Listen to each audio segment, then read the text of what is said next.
আমি 10 গ্রামের Matbar Ali Akbar Matbar matric pass মানুষের বিচার করি আর আমার বিচারের কৈফিয়ত আমি কাউরে দেই না কিন্তু আপনার এই বিচার আমার ছেলের জীবনটারে অন্ধকার করে ফেলাইব আলোর মুখ কোনোদিন দেখতে পারবো না আলো আরে আলো তো আছেই দিনের সূর্যের আলো রাইতে চাঁদের আলো আমি আমি শিক্ষার আলোর কথা কইতাছি ও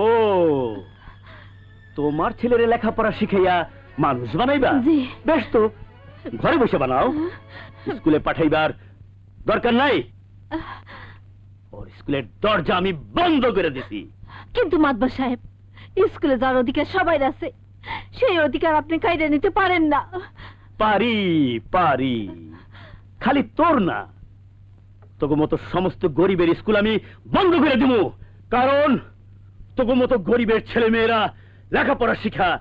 একদিন আমার চেয়ে বড় হয়ে যাইব আমার বিরুদ্ধে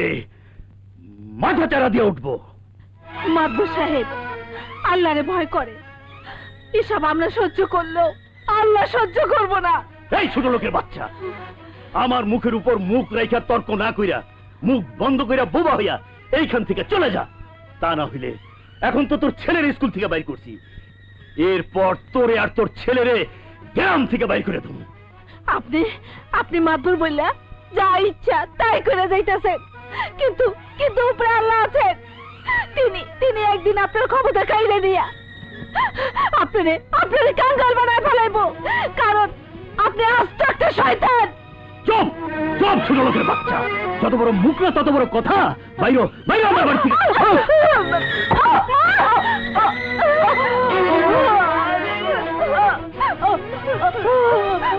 আপনি আমার মারে মারলেন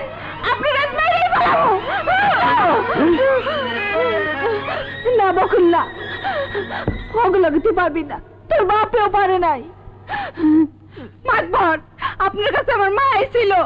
কিন্তু আপনি তার অপমান করছেন তাই বলে যাই একদিন না একদিন আপনার আমার মায়ের কাছে ক্ষমা চাইতে হইব সেদিনের অপেক্ষায় আমি বেঁচে থাকুম চলো মা চলো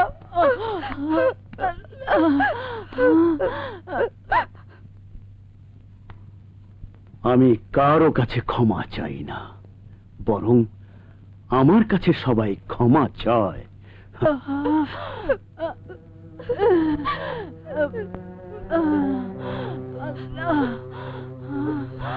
মা মা